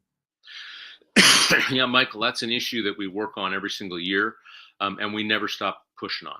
And so we've got to, as citizens, as parents, as local voters, really make sure that we are working on our school board members and our local schools, that we're volunteering, right? That we're in the classrooms, that we're adding to the education of Alaska's kids every day. As state legislators, we need to look at those numbers and we need to look at what's really going on, right? And we've had a terrible problem with accountability with the current Department of Education and Early Development at the state level. I remember a full year ago now, or 2 sessions ago, they brought in these statewide assessment numbers and they said, oh my God, the sky is falling. The roof is on fire. The whole structure's in flames. And we looked at these numbers and we said, these are crazy. These are bizarre numbers. You have kids who are wildly successful in 3rd grade, and in 4th grade, they're almost all failing. And then by 6th grade, they're all making grades again. And then by 10th grade, everybody's a failure. What, statewide, every single, across all our districts, are you sure these numbers are good. Absolutely, Senator. We checked them. We triple checked them. We referenced and did 17, contractors things. And so then this year they came in and they said, so the numbers weren't great last year, but now they're fabulous. And we really know what's going on. And you hear that as a legislator. You're sitting in the education committee where I do serve, and my eyebrows are just going up into my hairline. And for those of you not watching the video, I'm bald, right? The eyebrows got to go up a long way to get there. We have a real accountability problem with the Department of Education and Early Development and the numbers they are putting out or not putting out. They're very, very difficult to get responses from, Mike. Right. And so as we work on something this crucial, this vital, the education of our kids, that's our future economy, right? Right there. Those are the next set of entrepreneurs, next set of employees, next set of everything we got coming down the pike. This matters. And so I'm going to continue to work on making sure that we have solid numbers to evaluate. And then we work with districts on making sure that work gets done. Well, and so this is the question, even if the numbers, based on statistics or metrics or everything else, I mean, again, when students can't understand math going into college, that's not a question of, did we get the numbers right? If the students are failing and they have to take that remedial course, it shows you that something's wrong. So what's the fix? What is the accountability measure? Because the legislature can't say, fire this guy, hire this guy, do this, do that. They're very limited. So what is the legislature's route to create that accountability? Well, that comes down to the daily work and the constant effort, right? And we need to talk about whether there are smart education reforms that Jesse, we make. can you hold it? Jesse, yeah. I'm sorry. I apologize. Can you hold on a second? I just realized that I blew right past the break. I got to go. We're going to take a quick break. When we come back, the Michael Duke Show continues. Common sense, liberty-based, free thinking radio. Yeah, that was my fault. I brought you on late, so my brain was already somewhere else. So I'm sure the guys in Homer are screaming at me in the studio right now because I went right past the edge of the break. But we're into it. But go ahead and finish what you were saying. What is the accountability measures that the legislature can enforce in this regard? So this is maybe the best example is going back to the Alaska Reads Act, right? Where the governor got together with his education people and his own knowledge base and worked with legislators, and we passed some really substantive law focusing those resources and focusing what's required of school districts on that crucial read by third grade thing. And we used the best science, right? The governor brought the best research in. And what you saw was that crossed party lines, right? Passed the Senate almost unanimously, I think. It had a tougher road in the House, but they got it done with a little bit of good work. And we are seeing that push down. And I'll just tell you a story, Michael, right? I was up in one of my districts having a town hall meeting. Teacher came in, said, I teach young kids to read. That Reads Act is great. She said, tells me where I need to put additional resources, helps me get the support I need to do the best job. I came back to my home district where I reside, and I had teachers say, man, that Reads Act would be great, except I don't have any resources to put on the kids I identify now, right? So its local implementation is crucial, and that's key. But working together and tapping the governor's expertise and his people, that's an opportunity to really do better for the schools, better for the kids. Well, I mean, and again, I know that your stuff is limited. Your power, the functions or the levers that the legislature can pull are limited, but there's got to be some way. And maybe it is programmatic. Maybe it's read by 9. Now we've created a math by 9 or something else, and looked at other. And I thought, there was so much. It took so long to get that program put through, and yet we had a track record. They brought it out of Florida. There's other programs like that we can use. I'm hoping that there's not as much reticence to bringing those programs on as well. I mean, it eventually passed the Senate almost unanimously, but it took a long time to get there. You know what I mean? Yeah. That's always frustrating, right? I had a bill that became law this summer. It was a 6-year project. It's the downside of a government system that splits up the power so nobody's a dictator is that it takes forever to get things through all the people who have a tiny little slice. and get it done. But I think the Reads Act is proof that we can. We David says, what the hell are they spending the K-12 money on if they're not teaching the kids how to read?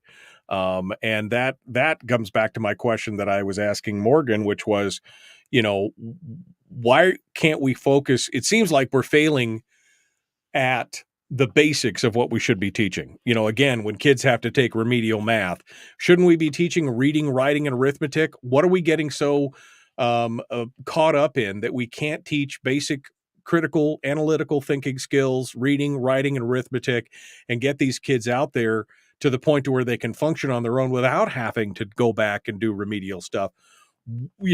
Have we lost our focus? Are we focusing on too many other things? Whether I don't fill in the blank with whatever people are saying, DEI, CRT, whatever. Are we getting sucked up into all this other stuff that's not the core key component of education? I think you gotta look at inputs too, right? Because teaching kids to read and write and do math is nothing new. We've been doing it for decades and decades and decades since the start of public schools. But look at the kids who are coming in the door and the mandate to serve every single kid, right? So my kids came into the door of the public school and they could read one of them by kindergarten and the other before first grade was done, right? And of course, my wife and I read to them every single day until they could read on their own. And all that sort of thing. But there are a lot of households where that's not the case, where mom and dad don't forget help with the homework. They don't check that the kid went to school, right? And Sure. so our schools have to teach those kids right alongside my kids or your kids, Michael, who, I think you said you homeschooled. We homeschooled one of our kids for almost all the way through till she just took high school at the university. The other one went to public school. We're jumping back in here, Jesse. Hold the line. Yeah. Sorry. Jumping back in.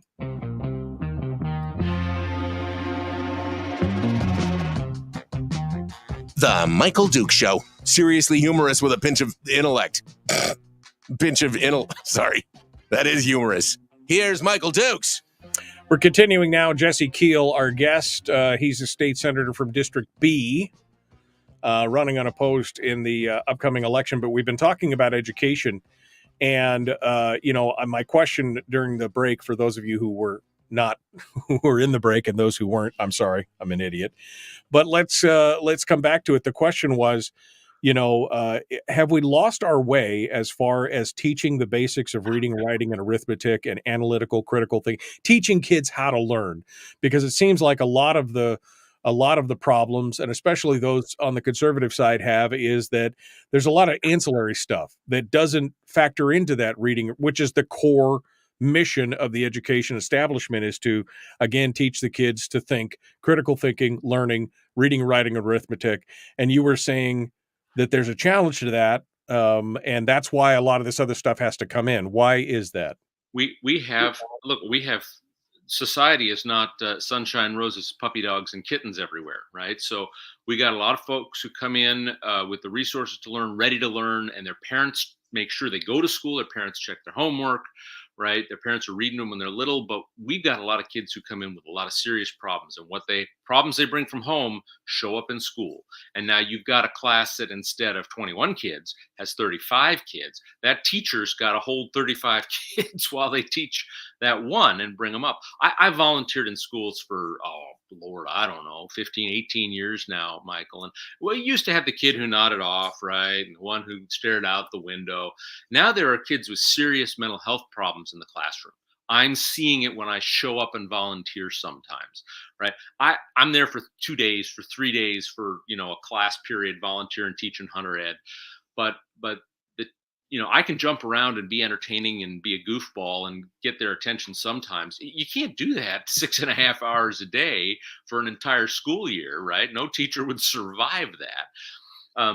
So they have a heck of a challenge. They got bigger classes, they got more problematic kids with problems, and now we're trying to do all the same or even more, right, for those kids and get them to a point. So it's a heck of a challenge, and it certainly doesn't get better by saying let's put 38 kids in the classroom next year.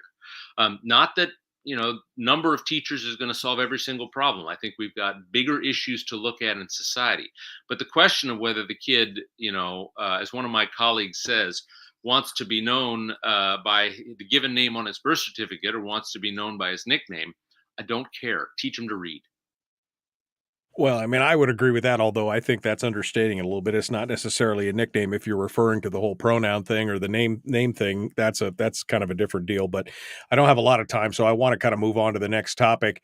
One of the things that got through the Senate but died in the House was the discussion on benefits. Now, benefits, some people are saying this is the answer to the teacher problem. It's the answer to the state employee problem and everything else. And this is the return to defined benefits.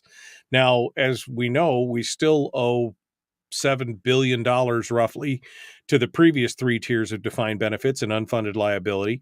And there's a lot of concern, especially because we didn't have a real specific and detailed fiscal note with this, that this idea of returning to defined benefits could cost us a lot of money. That's the problem with defined benefits across the country. That's why we've seen a lot of places step away from it. Municipalities, the federal VA, the military. There's a lot of people who stepped away from it because you have a hard time defining. You don't know what a benefit is going to cost 20 years from now. And so when you define it and say you're going to get X benefit no matter how much it costs, it really is concerning for a lot of people. And then there's this argument that somehow this is Cliff Groh came on the program and said this is going to save us money, which I'd show me the math on that, right? I'm trying to figure that out. Sure. So what is your thoughts on defined benefits as far as, is this the solution and why? And what about the pitfalls of the unfunded liability and the potential for it to cost us in the future? Anybody who sells you the single perfect solution to all your problems is selling you snake oil dipped with magic beans dipped in them, Michael. But it'll help. It'll help a lot. It's a big, big piece. So, I guess the first thing to say is if I came to you, Michael, and I said, boy, I've got a retirement plan for you. I'm going to have you put in more money than you're putting in today. You're going to make lower returns. You're going to pay higher fees. And by the way, I'm going to call you names so you're unhappy with it all the time. I'm sure you'd buy, right? Well, that's what we did when we went away from defined benefits to the current defined contribution system.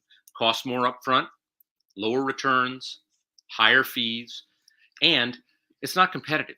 We are the only state in the union where our teachers, where our troopers, where our fish biologists, where our snowplow drivers can't earn any kind of defined benefit, not a pension from the state, not Social Security, which is the private sector's defined benefit, right? The only one. And who do we compete with? We compete with other folks who offer those benefits. So I'll tell you, I live in Juneau, right? There isn't a summer goes by when somebody from Washington State, one of their troopers or their patrol, whatever it is, or one of their municipal police departments doesn't come up to this town, rent a hotel room, take my JPD cops out to dinner, and court them to move down and earn a pension. They'll bring all their experience with them in their lateral on these special teams. They'll make those those paid differentials down in Washington State, and they'll earn a pension. And you know what? It works way too stinking well. And you know who pays those turnover costs? Juneau property taxpayers, Juneau sales tax coffers pay those turnover costs. 200 and some thousand bucks from the day a cop says bye to the day you've got a fully trained badge and gun police officer driving their own car on the street, right out of the taxpayer's pocket. We don't need that kind of turnover cost. And when you look at the governor's people's own analysis, they say your turnover problem almost goes away if you go back to a defined benefit that, again, costs less up front, makes better returns. So those are the realities. But I'd be selling you magic beans dipped in snake oil if we didn't talk about the unfunded liability that happened with the old system, because it happened. Why do we still owe about $7 billion? Well, in part, that's because a few years back, the legislature under Pete Kelly's leadership refinanced it and pushed out the maturity date. It's like refinancing your mortgage, only adding a whole bunch of years, right? Ultimately costs more. It was to free up cash flow in the short term. I understand that. But that's part of why we owe. Back in 2005, when we made this mistake, we also did some really good things. We added a whole bunch of guardrails. We added a second actuary to check the work of the first. We had an arm board with disinterested members on it, so nobody's feathering their own nest. We had a whole bunch of really important safeguards. Those are in place today. They'll stay in place if we go back to defined benefit. The other really important thing, and I know I've gone on a long time, but when you look at SB 88, the bill that we're working on that passed the Senate this last time, there's something really, really critical that's different than the old defined benefit system. it's shared risk. If there were to be a new unfunded liability, and that risk is low, much lower than the old systems, it wouldn't just be the state and the munis and the district paying for it. The employees would also shell out additional money out of their paychecks to cover it. That's important. Sharing that risk really, really reduces the likelihood that anybody's going to do anything stupid that blows these things up in the future. So this is a really good tool. And by the way, Michael, sometime you and I should talk offline when we can go through the numbers. I'll show you. It does save money. Jesse Keihl is our guest. We're continuing the Michael Duke Show, common sense, liberty-based, free thinking radio. We'll return with more and his commentary right after this. If you missed the show, you can listen to it on your time with Dukes On Demand. Oh, and it's free. Like America used to be. Streaming live every weekday morning on Facebook Live and MichaelDukesShow.com.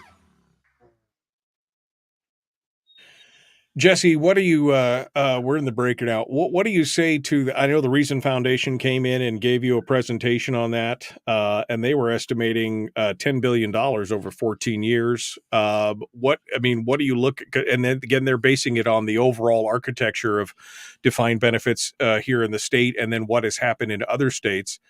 What's your response to that? Sure.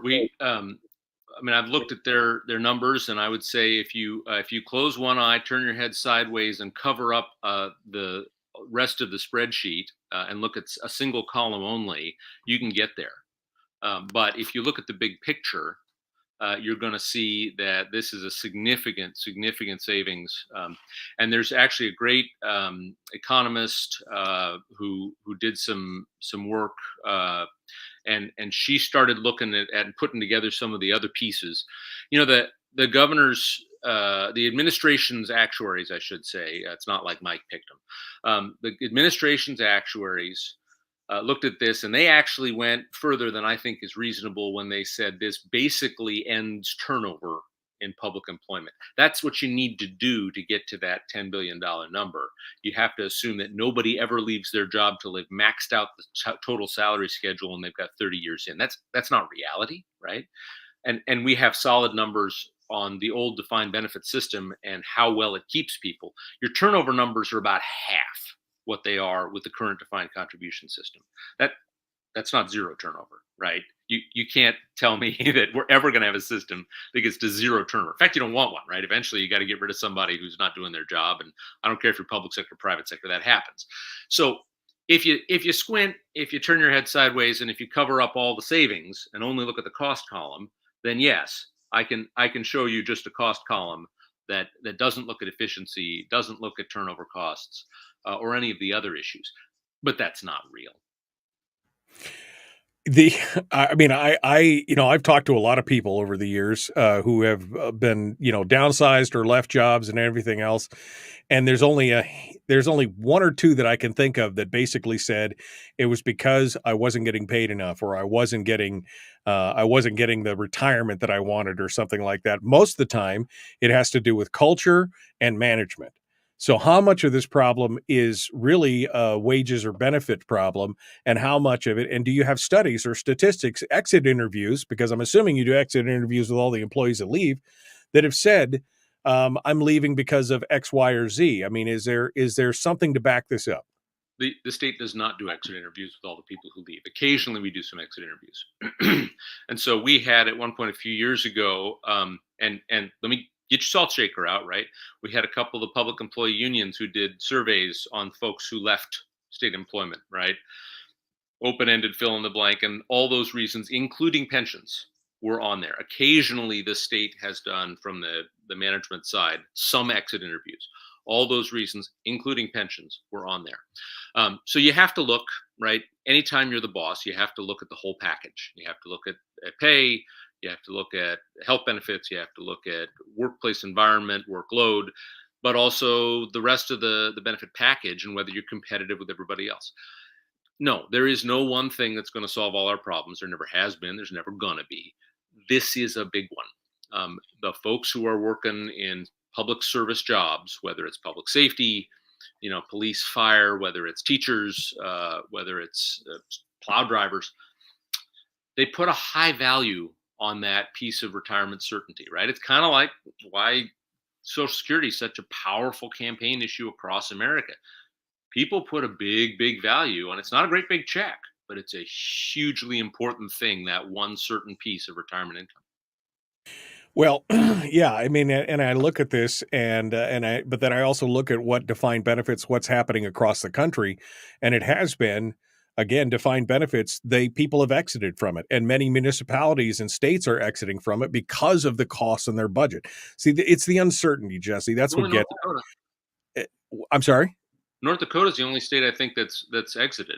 In fact, West Virginia went back to defined benefits after exiting, especially for their teachers in 98, 2000. My main concern with defined benefits, again, is the uncertainty of knowing what the costs are going to be in the future. Defined contributions, and I'm not saying the defined contribution system is great. It needs to be bolstered. I know that several senators have talked about increasing that and bringing that up, and even I think Reason said that that's something you guys should do to make it more applicable and more palatable. But I get it. I get it, but we have real numbers on the difference in the investment performance and what people get. And I'm here to tell you, and the Division of Retirement and Benefits brought it in actual Alaska accounts, right? They aggregated them. They took the names off. Less money out for more money in. It is a lower return environment. So if you want to just throw cash at a problem, just throw cash into the system we have. But throwing money at it and not doing the most effective or efficient thing, man, that doesn't sound like you, Michael. When you say less money in, it means less money or more money in, less money out. What are you talking about? You're talking about the contribution from the employee from the state means a lower return than what? So the total amount that the employee and the employer puts in for the pre-funding cost of the defined benefit system, tier 3 per public employees, tier 2 teachers versus our current defined contribution system, total number of cash dollars into that employee, right? You're putting more money in for the current defined contribution system than you do for the pre-funding cost of the last tier of defined benefits. And the returns are lower. They're lower almost 100% across the board. And we're talking about 100 basis points or more every year. The return to the employee is lower because it's based on market value, is what you're saying, because they're playing the market, essentially. They're worse at it than the pension fund investors. All right, we gotta move back. The ding means we're coming back, so we gotta go back. The Michael Duke Show, common sense, liberty-based, free thinking radio. Here we go.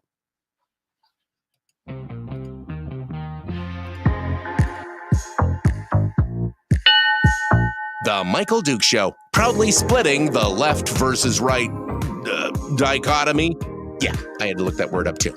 I don't think it means what he thinks it means. Here he is, though. That guy, Michael Dukes. The one with the show. All right, one final segment here. Jesse Keihl is our guest, state senator for District B, running for re-election. Jesse, the third thing that I like to touch on is, well, it's a big one. It's kind of a combination of things. We talk about the PFD. We also talk about that in conjunction with a fiscal plan. Because right now the state really has no fiscal plan, I guess, unless Gary Stevens said that the 25-75 is the Senate's fiscal plan. So to just continue to take 75% of the earnings reserve and use that, and then until, of course, they need more, and then it'll be 80-20, et cetera, et cetera. There's been some push to try, and you were part of the fiscal policy working group, right? I mean, you were a part of that. It was a holistic approach. It was a separate group of people from different ends of the political scale and everything else. And when it was all said and done, you guys all came together, kumbaya, and voted unanimously to say, here's the solution for the state. And it was the 8 or 9 points of, enshrining protecting the PFD and a spending cap and some kind of new revenue sales, some kind of new tax revenue, taking a little bit more from the oil companies, making some cuts. I mean, there was a lot of good things in there. It was, again, not everybody's happy about everything, but that's the genesis of a compromise, right? But it was a holistic approach. And yet there has been so much pushback.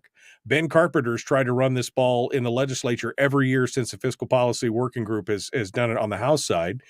What is your plan for the fiscal plan or fiscal, policy for the legislature moving forward. Do you still support what the fiscal policy working group came forward with? Are you working on any legislation? Give me the details here. So I don't think you want to say we all sang Kumbaya. I would say we all shook hands. Most Sure. of us with gritted teeth. Right.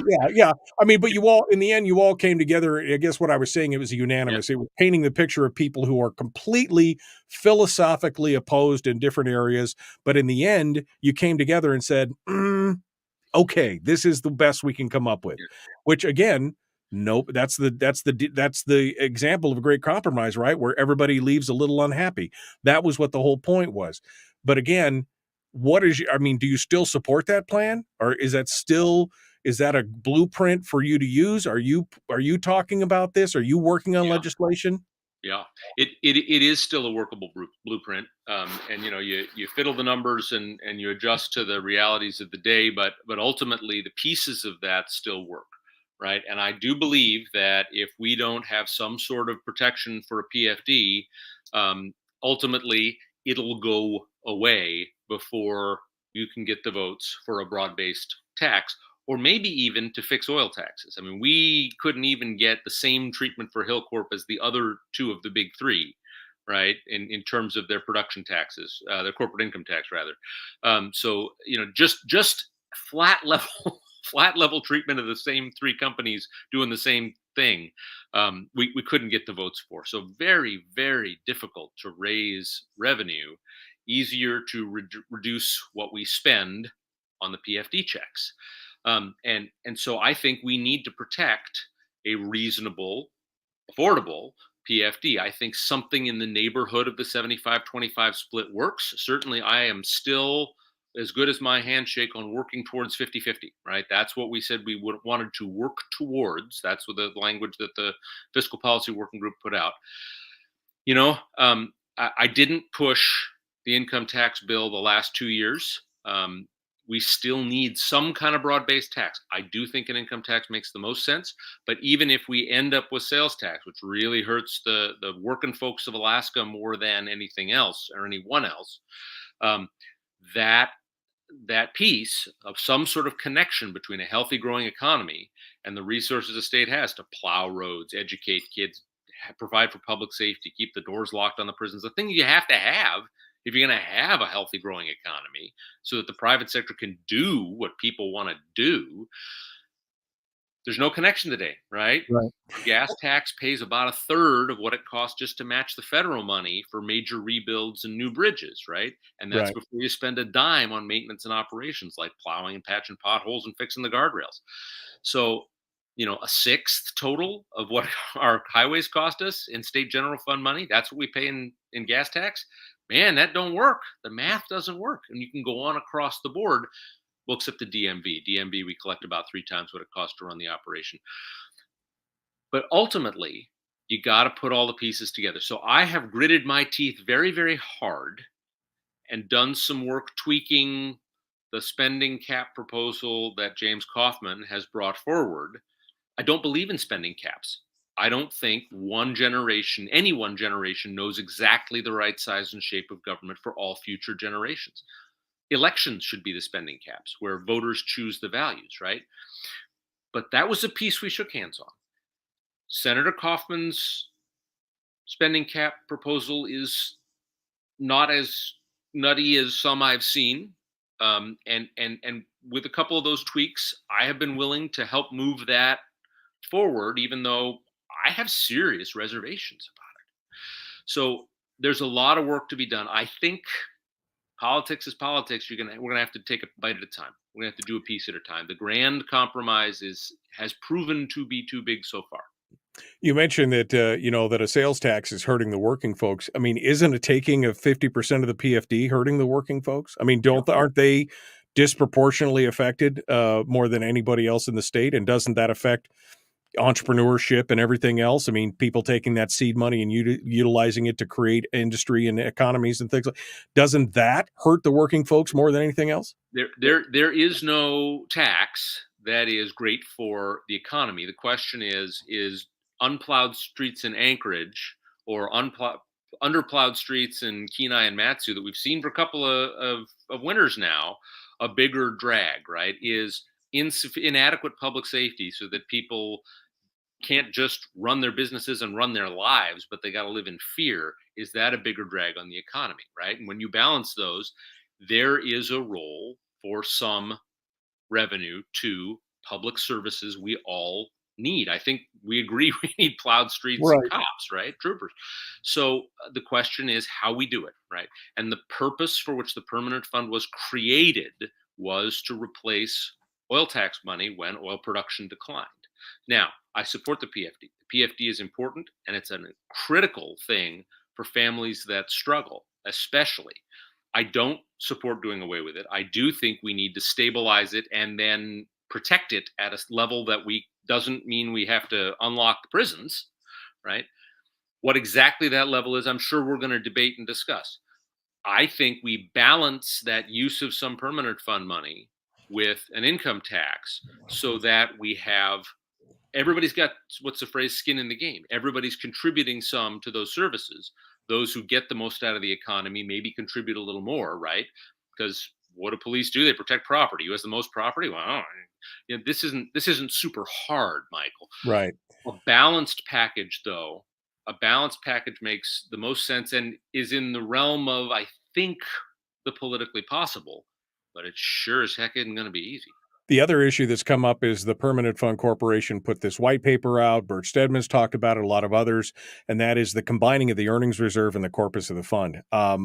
I think that's incredibly dangerous because it's kept the money out of the hands of the legislature. The corpus, the barrier via Constitution of disallowing the touching of the corpus has really allowed it to remain sacrosanct and created that revenue generation. If we combine them, now we have the possibility, as you said, you don't like spending caps. Future generations, future legislators could say, well, we actually need more than 5. We need 5.5. We need 6. Maybe we need 6.5.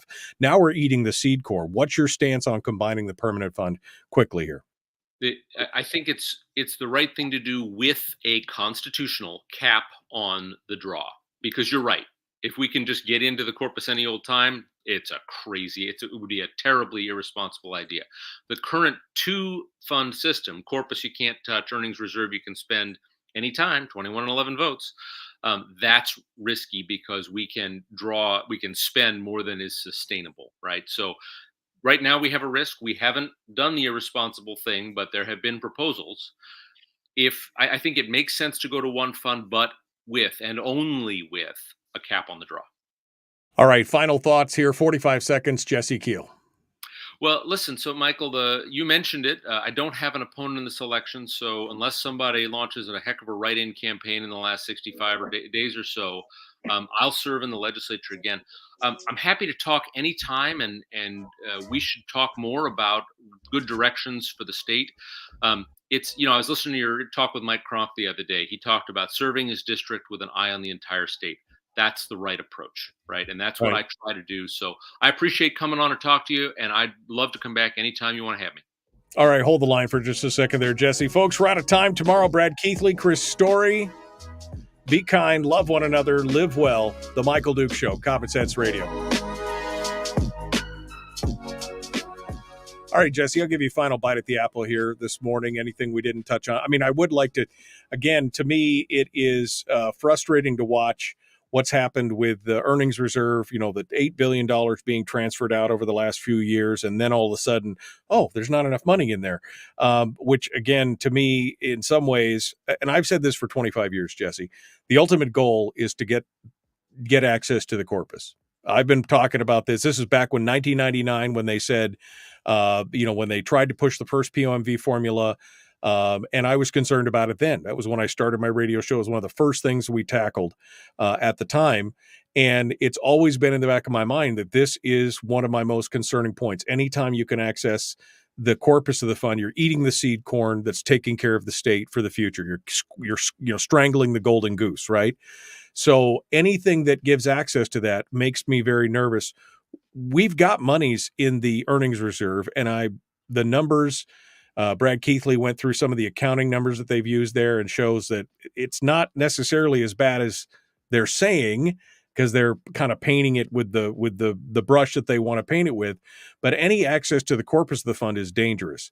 That's my final thought on that. Now, you can comment on that or anything else, but I'll give you the floor here for a couple of minutes. Any final thoughts?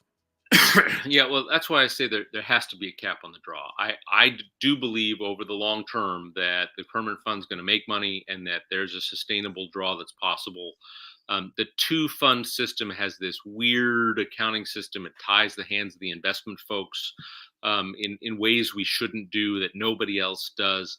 But ultimately, that the cap on the draw is maybe the most important thing, even if we stick with the two-fund structure, because that prevents us from ever in the future saying, you know what, there's lots of money in the earnings reserve, the market's been on a tear, let's just spend it today, we'll get the benefits of it, and so the next generation misses out.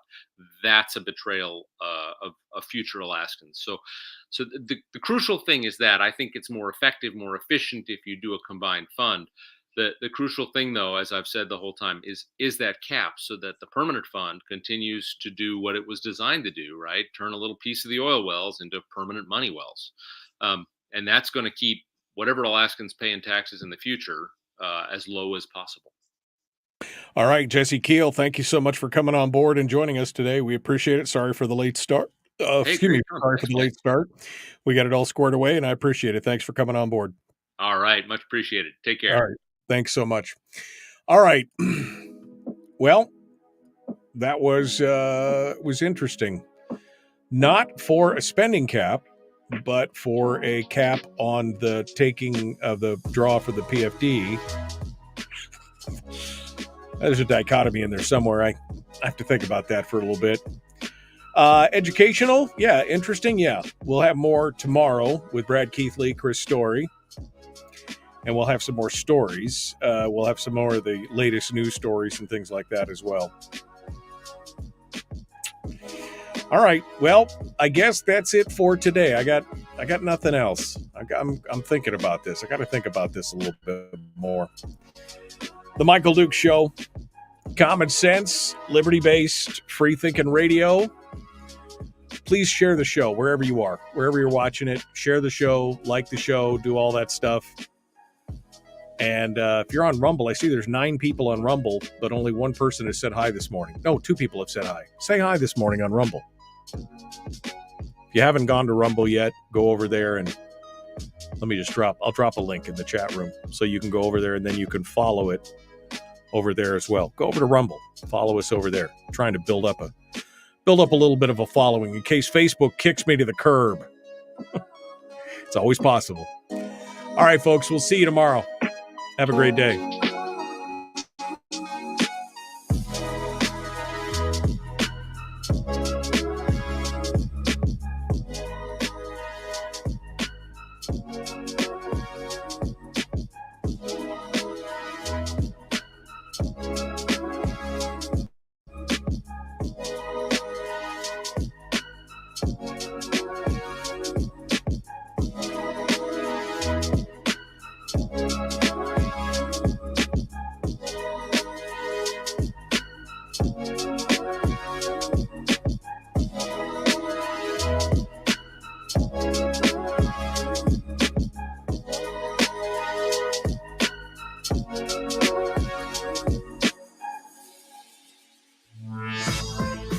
We've shed our terrestrial radio skin, and now we are slimy lizard internet people. It's the Michael Duke Show.